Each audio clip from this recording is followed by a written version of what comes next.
Hi friends, welcome back to our channel. కనుమనాడ జరిగే ఇంజమ్మకొండ జాతర. ఇది మా పక్కూరు అనగా తాళబ్రూడి విలేజ్లో జరుగుతుంది. ఈ జాతరకి అయితే మేము ఫైనల్లీ వచ్చేసాం ఈ సంవత్సరం. పైగా హడావిడిగా అయితే రావడం జరిగింది. నేను, మా అమ్మ అండ్ నా పెద్ద కొడుకు అనమాట. ఆ బాబు 5 years. అతనికైతే మొత్తానికి ముగ్గురం అయితే మేము వచ్చేసాం. అండ్ ఇది వచ్చేసి కనుమనాడు జరుగుద్ది అనమాట. పార్వతీపురం మన్యం తాళబ్రూడి గ్రామంలో ఈ జాతర అనేది జరుగుద్ది కనుమనాడు ఎగ్జాక్ట్లీ. ఇది మొత్తం కూడా మేము ఆల్రెడీ 3 o'clock వచ్చాము. అయినా సరే ఇంకా క్రౌడ్ అనేది చాలా ఇప్పుడే వస్తున్నారు అంతమంది కూడా. ఎప్పుడు కూడా ఒక 3 నుంచి 4, ఎప్పుడు కూడా 4 ఒక 5 గంటల నుంచి మొత్తం కూడా క్రౌడ్ అనేది చాలా భారీగా పెరుగుద్ది.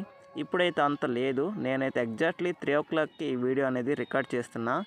ఓకే, ఇప్పుడైతే అంత ఎక్కువ మంది అయితే క్రౌడ్ అనేది రాలేదు.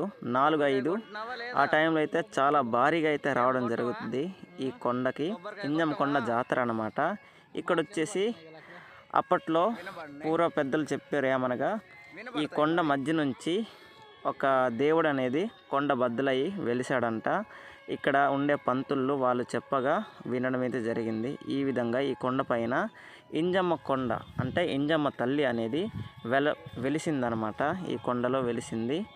ఇక్కడ ఆ గుడి కూడా మొత్తం చూపిస్తాను చూడండి తర్వాత ఎగ్జాక్ట్లీ. ఓకే, అయితే ఈ విధంగా కొండని బద్దలు కొట్టుకుంటూ ఇంజమ్మ తల్లి ఇక్కడ వెలిసిందనమాట. ఇక్కడ ప్రజలైతే చెప్పడం జరిగింది, అలాగే పూజారులు కూడా చెప్పడం జరిగింది. అది అయితే వినడం నేను కూడా జరిగిందనమాట. ఫైనల్ ఈ విధంగా అయితే ఈ దేవత అనేది వెలిసింది, ఇంజమ్మ తల్లి. ఓకే, అందుకే ఇది వచ్చేసి కొండ కాబట్టి ఇంజమ్మ కొండ జాతర అనేసి అంటారు. ఓన్లీ ఇక్కడ రాయి మాత్రమే ఎక్కువగా ఉంటుంది, మొత్తం కూడా రాయి అనమాట. ఈ కొండని ఈ జాతరని ఎంజాయ్ చేయడానికి అయితే కనుమనాడు ఎగ్జాక్ట్లీ ఇక్కడైతే ప్రజలు అంతమంది వచ్చేస్తారు. చాలా అయితే చాలా క్రౌడ్ అనేది ఎక్కువగా ఉంటుంది. ఓకే, అక్కడి వరకు అయితే నేను రికార్డ్ చేశాను. బట్ ఈ వీడియో వచ్చేసి ఇక్కడ నుంచి మొత్తం కూడా మా బ్రదర్ అయితే రికార్డ్ చేయడం జరిగింది. నేను వచ్చేసి పిల్లాడిని తీసుకెళ్ళాను కదా, అందుకే కొంచెం ఇబ్బందిగా ఫీల్ అయ్యాను. అందుకే వీడియో అనేది రికార్డ్ చేయలేకపోయాను. ఫైనల్ ఇక్కడ నుంచి అయితే మా బ్రదర్ విజ్జు బ్రో రికార్డ్ చేయడం జరిగింది. ఫైనల్లీ నైట్ అయితే అయిపోతుంది ఫ్రెండ్స్. ఇప్పుడు ఎగ్జాక్ట్లీ నాకు తెలిసినంత వరకు 5 o'clock అయి ఉంటుంది. ఓకే, మొత్తం కూడా చూస్తున్నారు కదా. ఇది వచ్చి కొంచెం ఒక 4:30 అలాగా రికార్డ్ చేసినట్టుంది. ఓకే, ఇక్కడ వచ్చేసి ఫస్ట్ ఆఫ్ ఆల్ ఇక్కడ చూస్తున్నారు కదా క్రౌడ్ ఎలాగ ఉంది. అది వచ్చేసి అయ్యప్ప స్వామి విగ్రహం. అక్కడ నుంచి ఫైనల్లీ ఈ పైకి అయితే రావడం జరిగింది. ఇదే అనమాట మెయిన్ గుడి, చూసుకోవచ్చు. ఇక్కడే ఉంటుంది మొత్తం కూడా. ఇక్కడే ఈ కొండని బద్దలు కొట్టుకుంటూ ఇంజమ్మ తల్లి అనేది వెలిసింది. చుట్టుపక్కల క్లైమేట్ చూస్తున్నారు కదా, ఈ విధంగా ఉంది పైనుంచి. ఇక్కడ లెఫ్ట్ సైడ్లో చూసుకోవచ్చు, అదే మెయిన్ గుడి. అండ్ దగ్గరికి వెళ్దాం తర్వాత స్లోగా. ఓకే, ఇక్కడ నుంచే ఆ ఇంజమ్మ తల్లి వెలిసిందనమాట. ఆ గుడి అయితే అంత లోన దేవుడు ఎలా ఉంటాడనేది ఇతనైతే రికార్డ్ చేయలేదు. ఫైనల్లీ ఇలాంటి జాతరలు అనేవి నేనైతే నీకు ఒక్కటే చెప్పదలుచుకున్నాను ఈ వీడియో చూస్తున్న ప్రతి ఒక్కరికి. ఇలాంటి జాతరలు అనేవి వెళ్ళడానికి, ఎంజాయ్ చేయడానికి అండ్ చూడడానికి మీలో ఎంతమంది ఇష్టపడతారో డెఫినెట్లీ కామెంట్ చేయండి. నాకైతే చాలా ఇంట్రెస్ట్. ఓకే, అది వచ్చేసి ఫస్ట్ గుడి కదా, ఇది వచ్చి సెకండ్ గుడి అనమాట.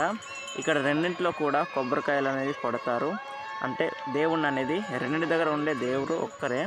అయితే ఇక్కడ ఈ రెండింటి దగ్గర కూడా కొబ్బరికాయలు కొట్టి దేవుణ్ణి మొక్కుతారు. ఈ విధంగా అయితే ఈ 2 గుడుల్లో కూడా జరుగుతుందన్నమాట. అండ్ ఫైనల్లీ క్రౌడ్ చూస్తున్నారు కదా, ఇందాకంటే చాలా ఎక్కువగానే మారిపోయిందనమాట. చాలా ఎక్కువ మంది వచ్చేసారు. నిజంగా ఇది తాళబ్రూడి గ్రామంలో జరుగుద్ది అనమాట. అండ్ ఇక్కడ చూసుకోవచ్చు పాప అనేది పారిపోతుంది. నాకే వీడియో తీసేస్తుండనేసి ఏమో. ఓకే, కాకపోతే ఇక్కడ మనోడు అయ్యప్ప విగ్రహాన్ని తీయడం అయితే జరిగిందనమాట. అండ్ క్రౌడ్ చూసుకోండి ఫ్రెండ్స్ ఎలా ఉంది. నిజంగా చాలా క్రౌడ్ అనేది ఉంటుంది. జస్ట్ ఇక్కడ ఎంజాయ్ చేయడానికి, ఇక్కడ కొండ ఎక్కడానికి ఈ కనుమనాడైతే మరియు ఇంజమ్మ తల్లిని దర్శించుకోవడానికి అయితే ఈ 3 కారణాల చేత ఇక్కడైతే ప్రజలు రావడం జరుగుతుంది. కనుమనాడు ఎగ్జాక్ట్లీ చుట్టుపక్కల విలేజ్లందరికీ సెంటర్ అనమాట ఇది. ఇక్కడ కనుమనాడు జాతర చేయడానికి మరి ఎంజాయ్ చేయడానికి వస్తారు. ఎక్కువగా ఒడిశా నుంచి కూడా, పక్కనే ఒడిశా అనమాట, ఒక ఎన్ని కిలోమీటర్స్, ఒక 5 కిలోమీటర్స్ ఉంటుంది. అక్కడ నుంచి ఒడిశా నుంచి కూడా రావడం జరుగుద్ది. చూస్తున్నారు కదా క్రౌడ్ ఎలాగుంది, నిజంగా చాలా అయితే చాలా బాగుంది. నేనైతే మీకు ఒకటే చెప్పదలుచుకున్నాను ఫ్రెండ్స్, ఇటువంటి వాటికి ఇలాగా జాతరలు తిరగడానికి మీలో ఎంతమంది ఇష్టపడతారో డెఫినెట్లీ కామెంట్ చేయండి. నాకు కూడా చాలా అయితే చాలా ఇష్టం అనమాట. బట్ మనకి బడ్జెట్ అనేది ఉండాలి కదా, అందుకే అంతగా తిరగలేం. చూస్తున్నారు కదా చాలా ఎలా ఉన్నారంటే క్రౌడు. ఇప్పుడు అసలైన టైం అనమాట. చూస్తున్నారు కదా ఎంతమంది 5:30 అలాగ అవుద్ది అనమాట. 4:30, 5 అవుతుంది. ఆ మధ్యలో మనం లైటింగ్ చూస్తేనే తెలిసిపోద్ది. ఆ టైంలో ఈ వీడియో రికార్డ్ చేయడం అయితే జరుగుతుందనమాట. నిజంగా నాకైతే చాలా ఇష్టం. మనకి ఎక్కడికి వెళ్ళాలన్నా సరే బడ్జెట్ అనేది చాలా అవసరం కదా. అటువంటి బడ్జెట్ అనేది లేదు కనుక మరి ఇంకెక్కడికి వెళ్ళలేం. త్వరలో శంబర పోలమాంబ మీకు అందరికీ తెలిసి ఉంటుంది. ఈ వీడియో చూస్తున్న వాళ్ళకి తెలియకపోతే సెర్చ్ చేయండి. నెక్స్ట్ వారమే ఇది వచ్చేసి జరుగుద్ది అనమాట. ఈ కనుమ పోతుంది కదా, వచ్చే మంగళవారానికల్లా ఇదైతే ఈ శంబర పోలమాంబ జాతర కూడా జరుగుతుంది. అది కూడా చాలా బాగుంటుంది. దీనికంటే చాలా ఎక్కువ మంది జనాలు ఉంటారు. చుట్టుపక్కల నుంచి చాలా ఎక్కువ మంది జనాలు కూడా అక్కడికైతే రావడం జరుగుతుంది.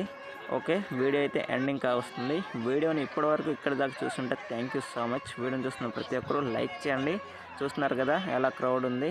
అలాగే మన ఛానల్ని కొత్తగా చూస్తున్న వీడియో కింద సబ్స్క్రైబ్ బటన్ ఉంటుంది, దాంట్లో క్లిక్ చేసి సబ్స్క్రైబ్ చేయండి. చాలామంది చూస్తున్నారు బట్ సబ్స్క్రైబ్ చేయట్లేదు. మీకు లైక్ అండ్ సబ్స్క్రైబ్ కంప్లీట్లీ ఫ్రీనే, ఏమాత్రం స్కిప్ చేయకుండా. ఈ చిన్న యూట్యూబర్కి, ఈ స్మాల్ క్రియేటర్కి కొంచెం సపోర్ట్ చేయండి మీ లైక్ అండ్ సబ్స్క్రైబ్ చేసి. ఓకే, నెక్స్ట్ వీడియోలో మళ్ళీ కలుద్దాం. Bye friends, bye. Jai Hind.